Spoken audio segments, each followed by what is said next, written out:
শুভ সকাল বন্ধুরা, merry Christmas জানাই সকলকে। আজকে 25শে ডিসেম্বরের দিন আমরা বন্ধু-বান্ধবরা মিলে প্ল্যান করে বেরিয়েছিলাম। দুপুরে বাড়ি থেকে খেয়ে-দেয়ে বেরিয়েছিলাম। ১ম এ আমরা গেছিলাম এসপ্ল্যানেড নিউ মার্কেটে। সেখানে খুব সুন্দর সাজিয়েছে, ক্রিসমাস ট্রি খুব সুন্দর লাইটিং দিয়ে সাজিয়েছে আর বিশাল ভিড় আর খুব সুন্দর লাইটিং দিয়ে সাজিয়েছে দেখতে পাচ্ছ। এখান দিয়ে আমরা আস্তে, আস্তে হাঁটতে, হাঁটতে গেছিলাম ক্যানিং স্ট্রিটে। ক্যানিং স্ট্রিটে একটা বিশাল সুন্দর চার্চ রয়েছে, ক্যাথিড্রাল চার্চ। এই চার্চটাও খুব সুন্দর লাইটিং দিয়ে সাজিয়েছে দেখতে পাচ্ছ। দারুণ সাজিয়েছে আর দারুণ লাগছিল বিকেলবেলা দেখতে। আমরা বন্ধুরা মিলে গেছিলাম। তো এই যে দেখতে পাচ্ছ চার্চের গেট আর আমরা ভেতরে গেছিলাম, অনেকক্ষণ বসেছিলাম বিকেলে। সেখানেই বসে গল্পগুজব করছিলাম আর যত বিকেল বাড়ছিল বেশ ভালো ভিড় বাড়ছিল। তারপরে সেখান থেকে বেরিয়ে আমরা আস্তে, আস্তে বাস ধরে ময়দানের মাঠের দিকে আসছিলাম আর পার্ক স্ট্রিটের ওখানে বিশাল জ্যাম ছিল, বিশাল ভিড় ছিল।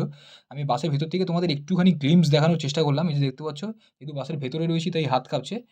তারপর ওখান থেকে ময়দানের ওখান থেকে এসে রবীন্দ্র সদনের ওই রাস্তাটায় এসে একটা চায়ের দোকান দিয়ে একটু চা কিনলাম। চা কিনে গরম, গরম চা খেলাম ৩ বন্ধু মিলে। চা খেতে, খেতে গল্প করতে, করতে তারপর আস্তে, আস্তে নিজেদের বাড়ির উদ্দেশ্যে রওনা দিলাম। তবে ভিডিওটা কেমন লাগলো জানিও।